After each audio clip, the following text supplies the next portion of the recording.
జూబ్లీహిల్స్ ఉప ఎన్నిక కౌంటింగ్ కి ఎన్నికల కమిషన్ అన్ని రకాల ఏర్పాట్లు పూర్తి చేసింది.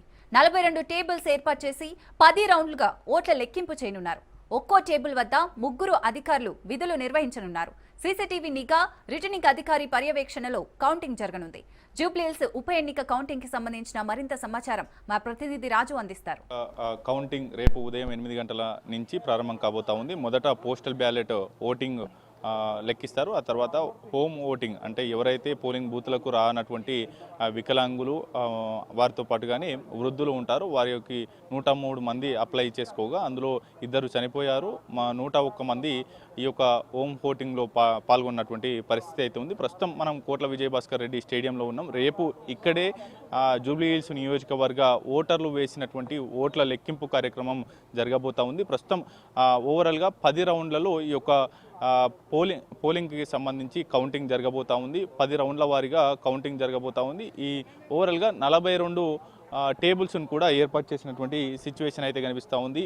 ప్రస్తుతం మనము చూసుకోవచ్చు, ఒక్కో టేబుల్ వద్ద 3 అధికారులు ఉంటారు. వారు ఇక్కడికి చేరబోయేటటువంటి బూత్ల వారీగా కూడా ఇక్కడ టేబుల్ వద్దకు ఏ బూతుల నుంచి ఇక్కడికి వీవీప్యాడ్లు చేరుకోవాలనేది కూడా ముందస్తుగానే నిర్ణయించినటువంటి పరిస్థితి అయితే ఉంది.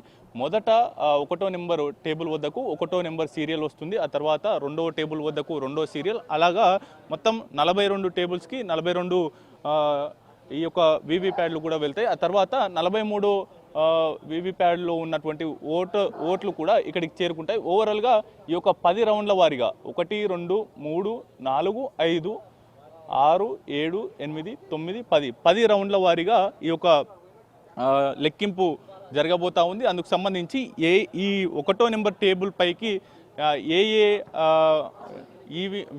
వీవీప్యాడ్లలో ఉన్నటువంటి ఓట్లు రావాల్సి ఉంటుంది అనేటటువంటి సీరియల్ నెంబర్స్ కూడా ఇక్కడ జతపరిచినటువంటి పరిస్థితి అయితే ఉంది. 1వ నెంబర్ టేబుల్ వద్దకు 1, 43, 85, 127, 169, 211, 253, 295, 337, 379 ఒక్కోసారి ఒక్కో వీవీప్యాడ్లో ఉన్నటువంటి అంటే మొదటగా ఓపెన్ చేసినటువంటి మొదటి రౌండ్లో ఓపెన్ చేసినటువంటి ఓటర్లు ఆ యొక్క స్లిప్పులు ఏవైతే ఉంటాయో వాటిని అన్నిటినీ కూడా సిఫిల్ చేస్తారు. అన్ని టేబుళ్లకు వచ్చే విధంగా కూడా ఏర్పాటు చేస్తారు. పూర్తి స్థాయిలో కూడా ఏ టేబుల్కు సంబంధించి అక్కడ ప్రత్యేకమైనటువంటి సీసీ కెమెరా నిఘా ఉంటుంది. లెక్కింపు ఏ విధంగా జరుగుతుంది, ఎక్కడ కూడా ఇబ్బందులు తలెత్తకుండా అన్ని రకాల ఏర్పాట్లు చేస్తూ ఉన్నారు. ఒక్క టేబుల్ వద్ద 3 ఎన్నికల అధికారులు కూడా కూర్చొని ఈ యొక్క కౌంటింగ్ ప్రక్రియ చేస్తారు. పూర్తి స్థాయిలో కూడా ఇటువంటి టేబుల్స్ 40